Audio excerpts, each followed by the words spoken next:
Upaya pemerintah untuk memperbaiki pendataan penduduk dengan meluncurkan proyek Kartu Tanda Penduduk Elektronik atau dikenal EKTP, tidak hanya menuai banyak masalah.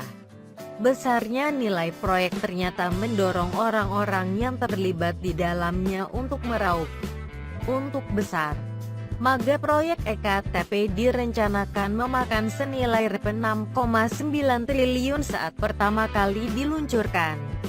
Agar bisa segera diaplikasikan, Kementerian Dalam Negeri mengeluarkan anggaran sampai Rp6 triliun pada 2010 dan direncanakan rampung pada 2012.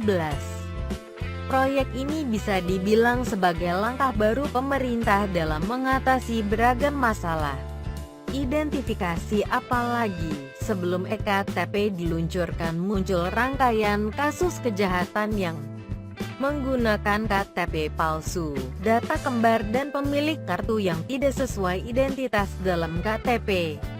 Masalah yang sama selalu muncul setiap kali negara ini akan menggelar pemilu.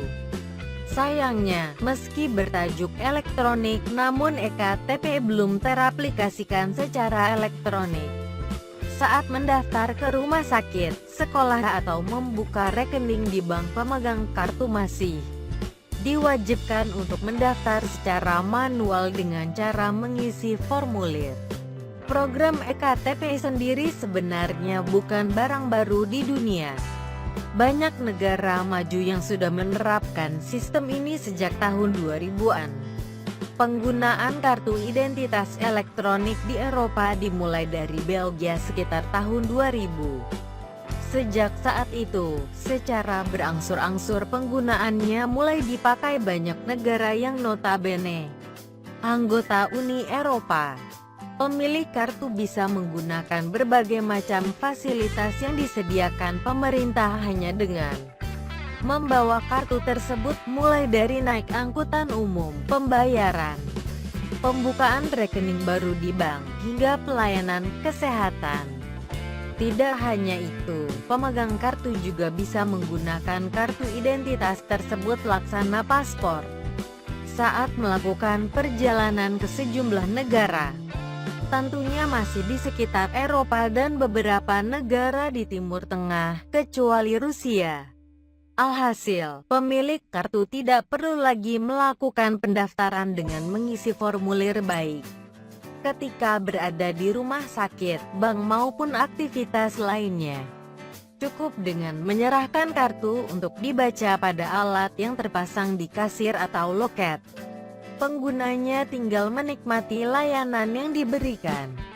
Bahkan ketika membeli obat ke apotek, petugas langsung memberikan obat yang dibutuhkan sesuai resep dokter tanpa harus menyerahkan kertas resep, karena data kesehatan sudah terintegrasi langsung dari rumah sakit, klinik atau puskesmas. Sebenarnya tak perlu jauh-jauh membandingkan dengan di Eropa yang lebih maju. Di Malaysia EKTP sudah jauh ketinggalan. Negeri jiran memberi identitas elektronik dengan nama MIKAT. MIKAT wajib dimiliki seluruh warga negara atau penduduk permanen berusia di atas 12 tahun.